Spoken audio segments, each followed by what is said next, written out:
मित्रांनो, लोकसभेच्या निवडणुकीनंतर बऱ्याच दिवसांनी मी आपल्याला पाचारण केलं।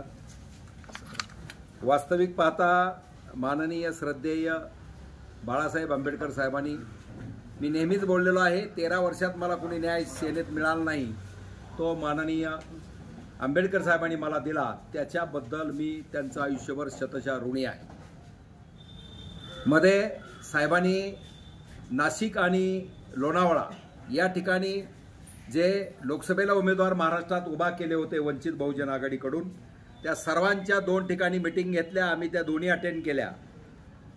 या महाराष्ट्रामध्ये आत्ता आपण पाहतोय ओबीसी आणि मराठा हा जो सामाजिक तेढ निर्माण होत आहे, कुणी राजकारणासाठी करत असेल किंवा समाजकारणासाठी असेल, परंतु या ठिकाणी महाराष्ट्रातलं वातावरण जातीय याच्यातून खेडोपाड्यापर्यंत गावापर्यंत अगदी दूषित झालेलं आहे। कुणी कुणाच्या घरी जात नाही आहे, कुणाच्या धार्मिक कार्याला जात नाही, लग्नाला जात नाही, मैतीला जात नाही, दुकानदारीला जात नाही, आणि हा विषय इलेक्ट्रॉनिक आणि याच्या सर्व माध्यमातून या ठिकाणी वाढत चाललेला आहे। ओबीसी समाजाचे नेते आणि मराठा बांधवांचे नेते या ठिकाणी आपापल्या समाजाकरता या ठिकाणी झटत आहेत।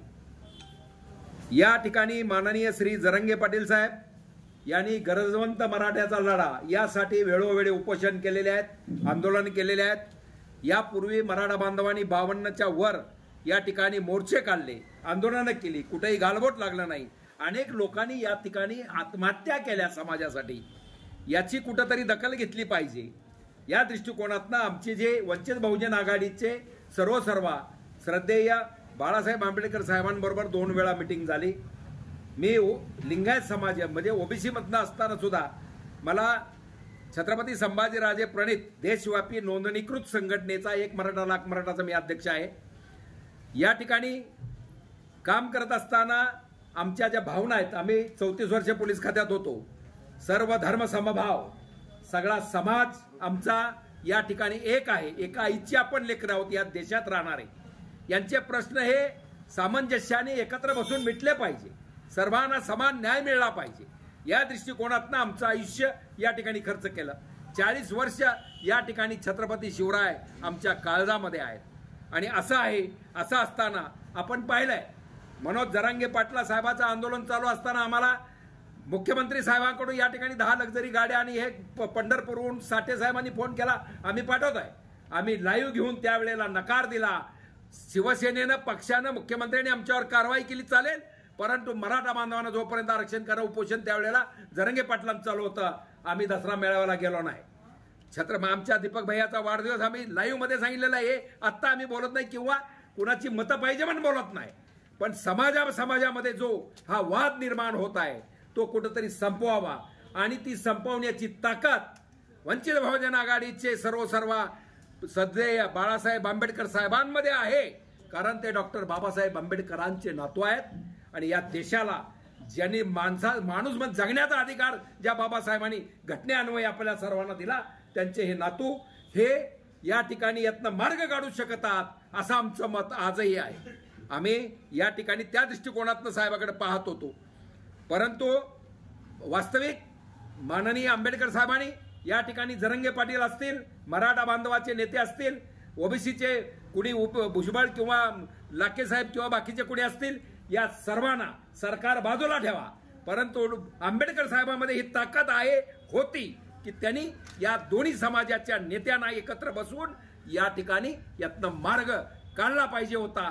आणि आंबेडकर साहेबांचा शब्द कुणी मोडेल अशी ताकद कोणामध्ये नाही। आजही आम्हाला त्याबद्दल त्याची खात्री आहे, कारण आजही जरांगे पाटील साहेब एवढं जरी या ठिकाणी आरक्षण बचाव ह्याच्या यात्रे माध्यमातनं या ठिकाणी या नोंदी ज्या घेतले कुणबीच्या ते इतक्या लाख रद्द करा, सगळे सोयऱ्याबद्दलचं किंवा हे जे स्टेटमेंट आलेले आहेत आंबेडकर साहेबांकडून किंवा वंचित बहुजन आघाडीकडून, तरी सुद्धा जरांगे पाटील यांनी त्याच्या विरोधामध्ये ब्रशब्द काढलेला नाही, असं माझ्या माहितीप्रमाणे आहे। आजही ते म्हणतात की आंबेडकर साहेब असे बोलू शकतात काय, म्हणजे या पद्धतीनं ते बोलतात। मग याचा अर्थ या ठिकाणी आंबेडकर साहेबांनी दोन्ही समाजाला सर्वांना बसवून या ठिकाणी मार्ग काढला पाहिजे होता, अशी आमची एक वंचित बहुजन आघाडीच्या एक सदस्य किंवा त्यांचा एक लोकसभेचा उमेदवार आज कितीही केलं तरी 3 नंबरला मी मतदानाला आहे. 33,500च्या आसपास या ठिकाणी मतदान आम्हाला झालेलं आहे आणि त्याचा एक कार्यकर्ता म्हणून आमची भावना किंवा आमच्या अशा अपेक्षा आंबेडकर साहेबांकडे होत्या. परंतु तसं न होता या ठिकाणी आरक्षण बचाव, ओबीसी आरक्षण बचाव या माध्यमातून साहेबांनी जी यात्रा काढली, यामध्ये आम्ही सोलापूर असो, धाराशिव, उस्मानाबाद, भूम, परांडा या ठिकाणी आम्ही सामील झालो नाही. कारण माझ्या मराठा बांधवाच्या विरोधातली ही यात्रा आहे, रथयात्रा आहे, आरक्षण यात्रा आहे, अशा आमच्या भावना आहेत. कारण दोघा नाही, आम्ही ओबीसी समाजाचे आम्ही बी आहोत, परंतु यातनं मार्ग काढला पाहिजे काहीतरी, अशी आमची भावना आहे. आणि त्या दृष्टिकोनातनं यात आम्ही समावेश कुठंही झालो नाही. आणि त्या दृष्टिकोनातनं आता या सर्व भूमिकेतनं आम्ही मराठा बांधवाच्या आरक्षणाला मनोज जरांगे पाटील साहेब यांची जी ह्याची भावना त्यांची जी आहे, आंदोलन त्यांचं जे चाललेलं आहे, त्याच्या विरोधामध्ये ही ओबीसी यात्रा आहे. 7 तारखेला ह्याला औरंगाबादला समारोप आहे. आम्हालाही अनेक त्या पक्षाकडून बाकीचे निमंत्रण, आमंत्रण किंवा बाकीचं आहे, परंतु आम्ही या गोष्टीमुळं या ठिकाणी व्यथित होऊन आज वंचित बहुजन आघाडी, वसंत मोरे पुण्याचे गेले, ते लगेच कुठंतरी गेले, काय झालं आम्हाला माहीत नाही, परंतु जे उमेदवार होते ते या पक्षाचे एक उमेदवार यात गेलेले आहेत. आणि आज मी वंचित बहुजन आघाडीचा उस्मानाबाद जिल्ह्याचा, धाराशिवचा एक उमेदवार होतो.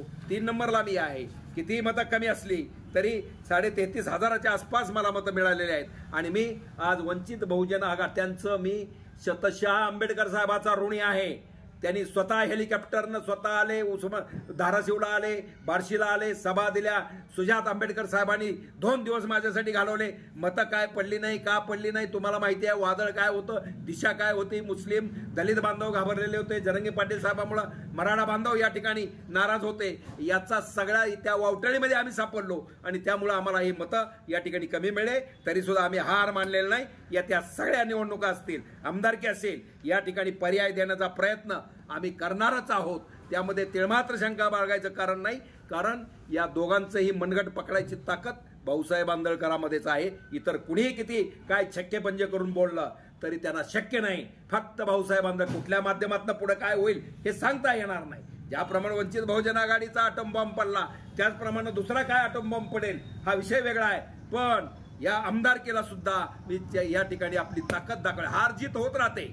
अनेक वेळा प्रयत्न केला, 4 वेळा मांजर वर चढतंय, खाली उतरतंय, ते माकड 3दा खाली पडतंय, एकदा ती चढतंयच झाडावर. त्या पद्धतीनं आम्ही या ठिकाणी या सगळं जे आमचं म्हणतो ना स्वप्न आहे ते साकार केल्याशिवाय या ठिकाणी राहणार नाही.